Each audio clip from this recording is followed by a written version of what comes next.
Hello everybody and welcome back to another Formula 1 2021 My Team video. And today we have contract renewals. And we have to deal with this first. Are we going to keep Zhou Guanyu or are we going to go for somebody else? We don't have the money for George Russell, I don't think. I think we are, what, 0.1 of $1 million short, so we're like $100 short, or like $100,000 short, but we'll see. We'll try to negotiate with George here and see if he will accept us and not run away from us. So there's George. He wants $6 million. So we are $1.1 million short. Going to go to the driver market. Look for George. Here he is. Let's approach him. I mean, there's no chance we're going to get him right now. And he declines us. Thanks, George. You're lucky I can't get angry at you because you're my favorite driver. But anyways, now let's go down and see who else we could get. We're not going to take Stroll because he's a pay driver and we don't have the money to get him. We're going to go for Felipe Massa, one of the icon drivers in this game who is retired since, I believe, 2017. So Massa will become our teammate. We're going to give him $4.15 million because I want a teammate and I want a famous teammate like Felipe Massa. So we get him as now we head on to the R&D to see what upgrades we can make.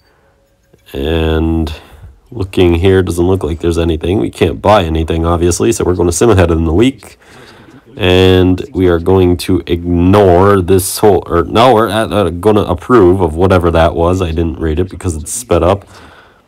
Here we are going to decline that because R&D points are important. And we're going to start the season break. And are we going to upgrade a facility? Will we? Yes, we will. The durability department. And going to make some upgrades here, most likely. Just looking at what we can make. We have 1,900 R&D points. Made a chassis upgrade there for the engine cover. And now we decline Felipe doing something of some sort that would have hurt his training. So making more upgrades. We made a durability upgrade there. Wish we could have had it for this race because, as you're going to see, this race is an absolute disaster. As we go on through the week, no rain for the Grand Prix here in Spa.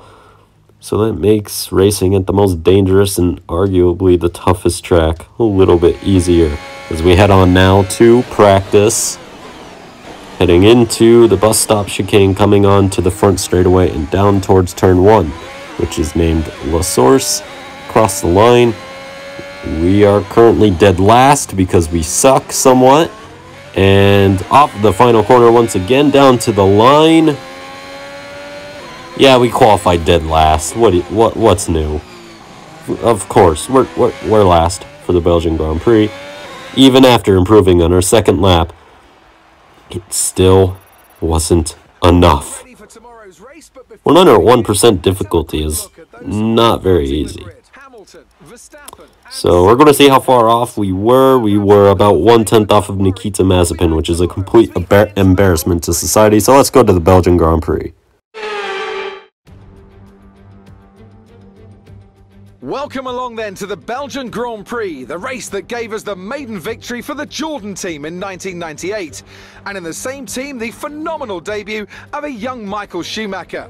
There's always something special around one of the many corners of this fan-favourite circuit. Spa-Francorchamps then, a historic 19-corner circuit with a lap distance of 4.35 miles. There's over 100 metres of elevation change here, and with long stretches of the lap spent flat out, a good top speed will be vital settle for success. It's just about time to go to the track for the beginning of the race, but before we do, Anthony Davidson, what types of strategy do you think we can expect for today's event? Well, there's a lot that both the driver and the team have to keep in mind when going into a race. The tyres, fuel, energy recovery systems, the list goes on and on. But I think the key to today's victory will come down to the pit stop strategy. Come in too soon and you might find yourself needing more than one stop. Too late and you're putting yourself at a disadvantage by spending longer on worn tyres. It's time to take a look at our starting grid for today's race. Lewis Hamilton lines up on pole position, edging out Max Verstappen, who'll start from P2. As we continue through the rest of the grid today, we have Perez, Ricciardo, Valtteri Bottas and Leclerc, Sainz, Norris, Gasly and Yuki Tsunoda, Vettel, Ocon, Kimi Raikkonen and Stroll, Massa, Mick Schumacher, Antonio Giovinazzi and George Russell, Latifi, Mazepin, Fernando Alonso and the real deal. And now it's time to head down to the track. Dead last.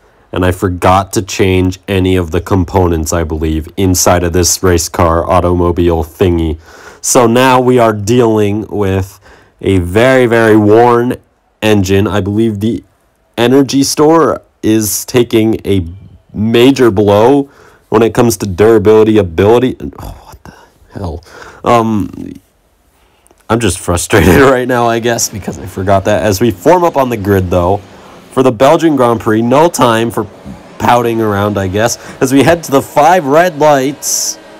And it is lights out and away we go. We were held for a very long time there. As off the line, it's a decent start alongside Alonso. Heading into turn 1, down the inside of Fernando Alonso and Nicholas Latifi. Little bit of contact, I believe, as we all filed through La Source and down towards El Rouge and Radion. The toughest corners, arguably, and well, maybe not the toughest, but the most dangerous corners in F1 as Latifi slow through Radion. We're going to go around the outside, and we pull off a very risky move, as now Alonso has crashed in front of us, and we're into the side of Nikita Mazepin, who gives us some damage on our vehicle, as the virtual safety car is now deployed for Alonso's accident. He went straight into the back of Mazepin and has taken himself out of this Grand Prix.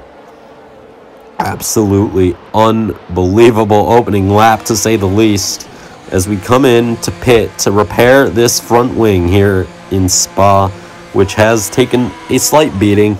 It would have hurt us a lot if we did not come into box. And there we go. Front wing repaired. We're back out and going once again, as the VSC has also ended, by the way, so we're charging around in dead last behind Nikita Mazepin, who's 24 seconds now up the road. As yellow flags in Radion, it's Charles Leclerc who is out with a mechanical failure. Pierre Gasly, 1 lap later at Le Combes chicane, has a mechanical failure and is also out of the race as we run very wide here.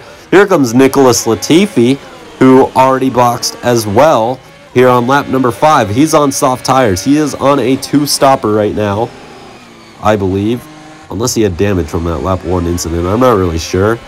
But anyways, he's going to fight back now. As you can see, our engine is dying. It is smoking. It is all over the place. The screen is lagging so much as well. I'm sorry about that. That was the recording. I can't do anything about that. But anyways, we stay in front of Latifi once again, side by side through Radion.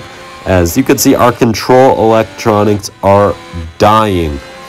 And here on lap 16, I believe it was at 99%, meaning we will not be reaching the end of this Grand Prix. As you're going to see here, down at this next corner, it has failed. And we are out of the Belgian Grand Prix. Nice and, well, not really early on in this one, but nothing happened. We were just catching Mazepin, who also pit, but because we had the front wing damage, we had to gain about 5 seconds. What a great race it was. Anthony Davidson, what helped them deliver this result, do you think? I'd say it was down once again to good, consistent driving, nailing the corners, working to the track conditions and perfecting the team's strategies.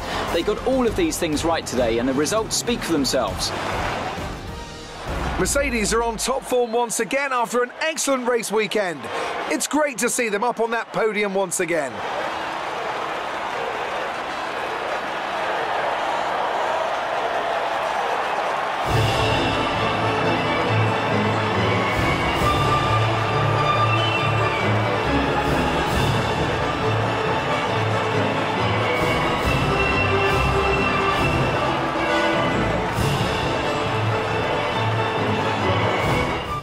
That might go down as the most boring episode of Formula 1 2021 My Team Career Mode in history, not just on the channel, but in simply in history.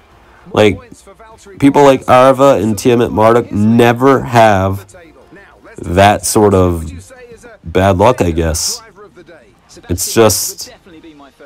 He showed up a lot of the drivers out on the track today and didn't show any signs of slowing down.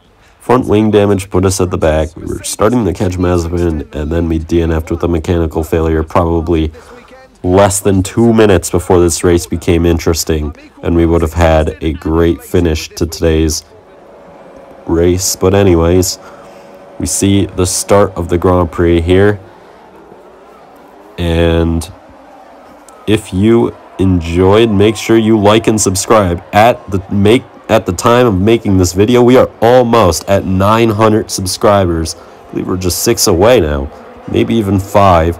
Let's try to get there. We're going for 1,000 by the end of July, maybe even by the end of June. I think by the end of June we could maybe even get it, but that's a bit of a stretch since I don't have those Indianapolis videos to help me anymore. But anyways, hope you all enjoyed.